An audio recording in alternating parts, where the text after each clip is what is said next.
Hello दोस्तों, माता एवं बहनों, बहुत बहुत स्वागत है हमारे चैनल व्रत त्योहार RRS में। आज हम आपको कथा सुनाएंगे कार्तिक महीने की दूसरे दिन की कथा। तो चलिए कथा शुरू करते हैं। कार्तिक महीने तुलसी की पूजा, आंवला की पूजा खासकर होती है। महिलाएं नदी में स्नान करती हैं जो पो फटने से पहले। इनका मत पुराणों में, वेद शास्त्रों में भी लिखा हुआ है। इस कथा से हमें यही लगता है कि व्रत धारण करने वाले से ज़्यादा व्रती की जो सच्चे मन से सेवा और उनके सारे नियम निभा दे, उनके अच्छे से सेवा सत्कार करने वाले को बड़ा अच्छा फल मिलता है।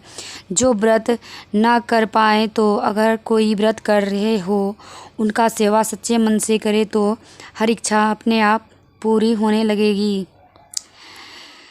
माँ जो भी व्रत करते हैं घर में, उसकी सेवा ज़रूर करनी चाहिए। इस व्रत से तो हमें, इस कथा से तो हमें यही लग रहा है। तो चलिए माता एवं बहनों, सब्सक्राइब करना ना भूलें और लाइक कमेंट्स ज़रूर करें। और ये कथा कैसी लगी वो कमेंट्स में ज़रूर बताइए। तो हम चलिए कथा शुरू करते हैं। कार्तिक मास की दूसरी कथा, दूसरे दिन की जो कथा है। एक समय की बात है, किसी नगर में एक बूढ़ा व्यक्ति रहता था और उसकी 7 बहुएं थी। एक बार कार्तिक महीना आया और उसने अपनी बहुओं से कहा कि मैं कार्तिक का स्नान करूँगा, क्या तुम इसे निभा दोगी? 7 में से 6 बहू ने मना कर दिया, लेकिन बड़ी बहू ने कहा कि मैं निभा दूँगी। बूढ़ा हर रोज़ सुबह उठता और नदी पर स्नान कर घर आता। गीली धोती को वह बड़ी बहू के आंगन में सुखा देता। जैसे जैसे उस गीली धोती से पानी की बूंदें जमीन पर गिरती, वैसे ही वह हीरे मोतियों में बदल जाती। धोती से हीरे मोती गिरते देख बाकी 6 बहुएं से रहा नहीं गया और वे बोली कि हम भी बूढ़े बाबा को अपने यहाँ नहाने को बोलते हैं। उन्होंने कहा कि पिताजी, आप कल से हमारे यहाँ कार्तिक नहा लेना। बूढ़े बाबा ने कहा कि ठीक है, मुझे तो नहाना ही है, मैं तुम्हारे यहाँ नहा लूँगा। बूढ़ा बाबा सुबह सवेरे स्नान करके आया और धोती उसने दूसरी बहू के आंगन में सूखने के लिए डाल दी, लेकिन यहाँ हीरे मोती की बजाय कीचड़ टपकने लगा। बहुओं ने यह देखा तो कहा कि आप हमारे यहाँ पाप का स्नान कर रहे हो, इसलिए यहाँ से जाओ और बड़ी बहू के यहाँ ही स्नान करो। बूढ़ा बाबा वापस अपने बड़ी बहू के यहाँ चले गए और कार्तिक स्नान करने लगे। स्नान करके उसने फिर धोती सुखाई तो फिर से हीरे मोती गिरने लगे। अब कार्तिक का महीना समाप्त होने को था। बूढ़ा बाबा चिंता में पड़ गया तो बड़ी बहू ने इसका कारण पूछा। उसने कहा कि कार्तिक स्नान समाप्त होने को है और मेरा मन है कि मैं सारे परिवार को एक दिन खाने का न्योता दूं।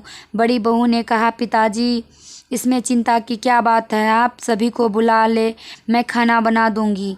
बूढ़ा बाबा सभी को निमंत्रण देने गया तो बाकी बहुओं ने कहा कि जब तक यह घर पर रहेगी हम खाने पर नहीं आएंगे। फिर बूढ़ा बाबा चिंता में घिर गया कि ऐसे कैसे होगा और सूखने लगा। बूढ़े बाबा को सूखते देखकर बहू फिर से कहा, पिताजी, अब आपको क्या चिंता है?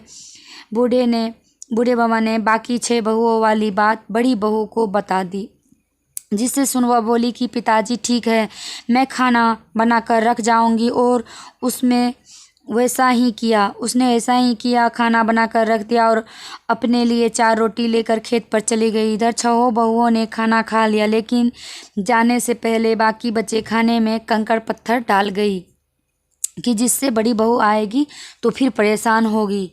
इधर खेत में बैठकर बड़ी बहू कहने लगी कि राम जी की चिड़िया, राम जी की खेत, चुग लो चिड़िया भर भर पेट। मेरे ससुरे ने घर में जगह दी है और मैंने खेत में चिड़िया को बाजरा डालकर वह घर आ गई।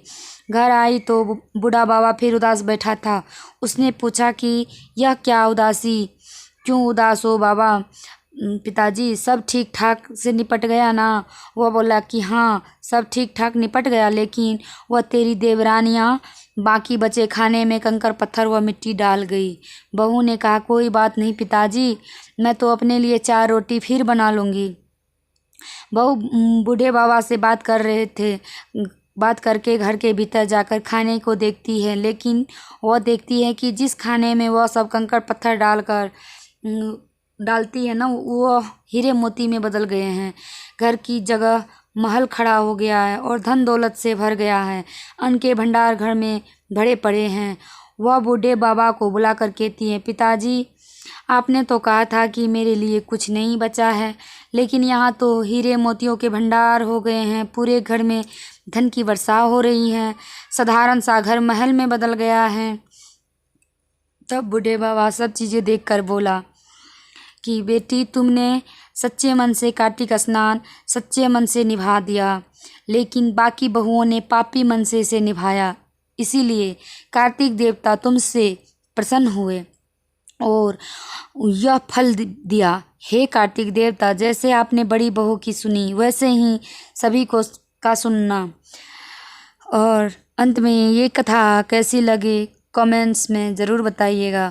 लाइक शेयर ज़रूर कीजिए और सब्सक्राइब भी कीजिए। जय तुलसी माता, जय तुलसी माता। धन्यवाद।